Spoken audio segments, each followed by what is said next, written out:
Les nouveaux pauvres, vous en avez plein la bouche. Un nouveau pauvre par-ci, un nouveau pauvre par-là. Mais vous savez ce que c'est, vous, la misère? Faut se la vivre, la misère. C'est dur. C'est pas du tout ce qu'on dit, hein, la misère. C'est très surfait, la misère. C'est très surfait, la misère. Vous comprenez, ces gens-là, ils n'ont pas la vocation. Ils n'ont pas choisi comme nous. Ils sont pas libres. Oh, la liberté, ta gueule! Ah, crois-tu que ta voix t'a m'emmerdé, hein? Je cause. Avec du monde. Tu causes, tu parles. Dis plutôt que tu soliloques. Hein? Tu soliloques.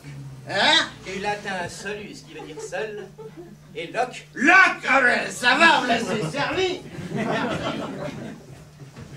Moi, je préfère rêver.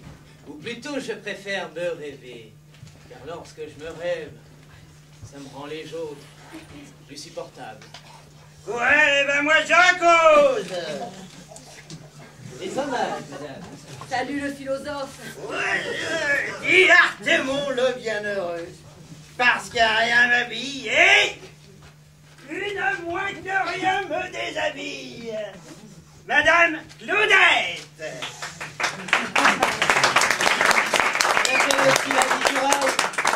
Une vie qui dure l'instant d'une inspiration.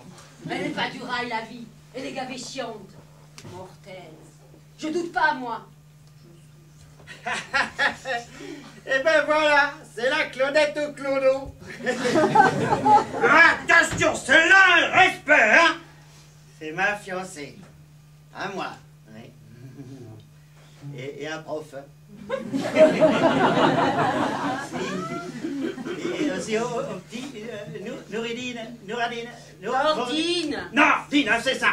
Nordine, mais celui-là aussi, il a un nom à coucher dehors. D'ailleurs, il ne s'en prive pas. Et c'est pour ça qu'il est gros. Qui Nordine.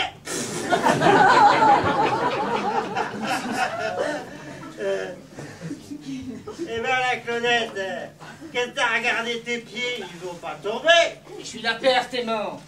Ses pieds, c'est son instrument de travail. Ah, ça y est, celle-là, je l'ai eu. Un peu de viande, baronne. Oh, vous avez tort, parce que celle-là, c'était bonne, hein. Élevée en plein air. Aïe, aïe, aïe, aïe, aïe, aïe. Alors là, elle est complètement bourrée, hein. Alors, si vous voulez en profiter, c'est le moment. Hein. Allez, bougez pas, allez. Vous me filez 20 balles, là, et le reste en liquide, là. Un petit vieux pape, là, ça ira. Bon, alors, des amateurs. Quelqu'un se laisse tenter? C'est bon. Le monsieur, là-bas. Ah, la petite dame. Où vous? Hein? Ah, mais quoi, Ah, mais je suis pas bourrée, hein. Pas bourré. Non. Ah, je suis libre, c'est ma vie. La liberté. Ta gueule! Mais, bon sens que ça me gratte, là! Une carte à puce. Eh oh, prophète!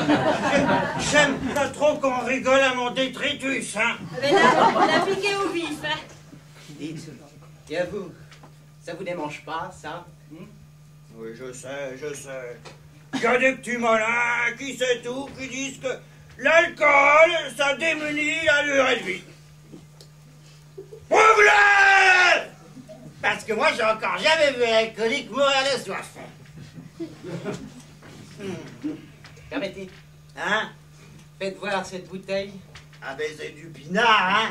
Une bouteille en verre, c'est bien. Car savez-vous seulement ce que l'on trouve dans les bouteilles en plastique? Ah, ça y est, il va nous refaire un cours, hein? Des particules, parfaitement, des particules. Il y a un type qui vient d'inventer une bouteille en plastique biodégradable. Jusque-là, c'est correct. Vous savez, ce type dans lesquels on conditionne l'eau de source. Oh merde! En plus, c'est un cours d'eau! Et c'est ça. Avec une idée fort simple et néanmoins lumineuse.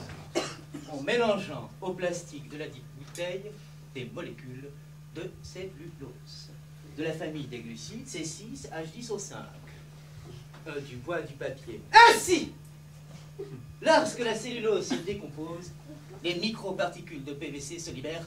La liberté t'attend. Bouteille en plastique, en PVC qu'il a inventé le type. Yana, ils ont vraiment rien à foutre de leur journée.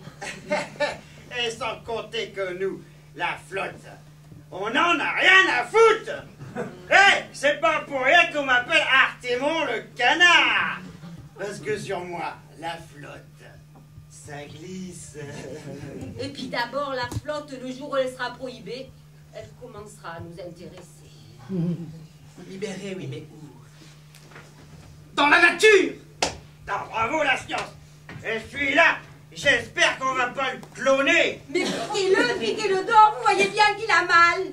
Et ces microparticules de PVC, infiniment petites, finissent par s'insinuer dans la nappe phréatique. Résultat, dans 10 à 15 ans, on retrouvera des molécules de plastique jusque dans l'eau de source. Et lorsque vous boirez l'eau de source, vous vous plastifierez l'œsophage, l'estomac, la cervelle. Vous voyez? D'où je suis, moi, on voit pas bien. Eh ben nous, dans le cadre du respect quotidien qu'on a qu'à la nature, on boit du vin. J'ai rien compris, sauf la morale. Il est particulier, airement philosophe aujourd'hui. Et moi, viens, et moi, je connais des bourges. Ça fait 15 ans qu'elles en boivent de ces eaux-là. Eh ben, je comprends maintenant pourquoi elles sont si hermétiques. Il faut pas croire tout ce qu'il dit. On n'entend qu'un seul son de cloche. Oh, madame, bonne dame, j'ai pas mangé depuis 3 jours. Jamais d'excès, monsieur, jamais d'excès.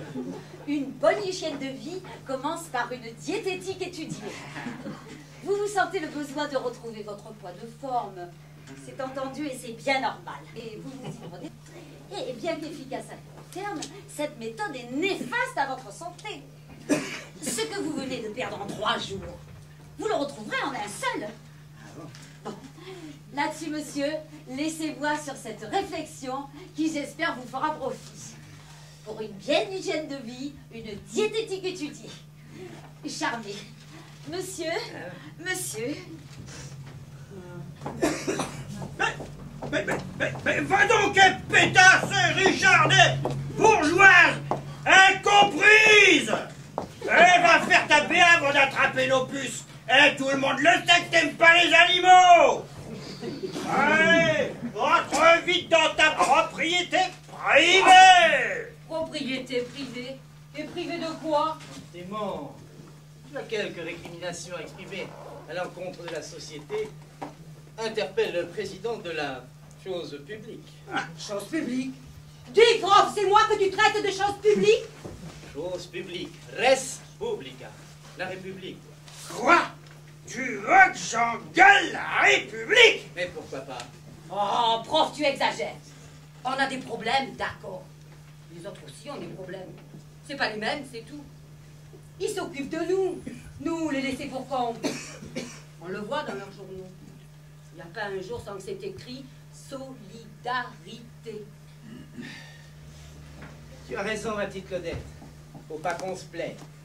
On s'occupe de nous 3 mois dans l'année, à Noël. Et ils amènent même à déjeuner jusqu'à chez nous, dans la rue. Il paraît même qu'ils vont nous installer des radiateurs dans la rue. Mais le reste de l'année, on ne nous voit pas. On a l'impression d'être des vides. Et pourtant, sale comme on est, on devrait être opaque. Hein? Mais je vous préviens, ça va péter. On va alerter l'opinion publique. Et je vous le prédis, nous, les SDF, on descendra tous dans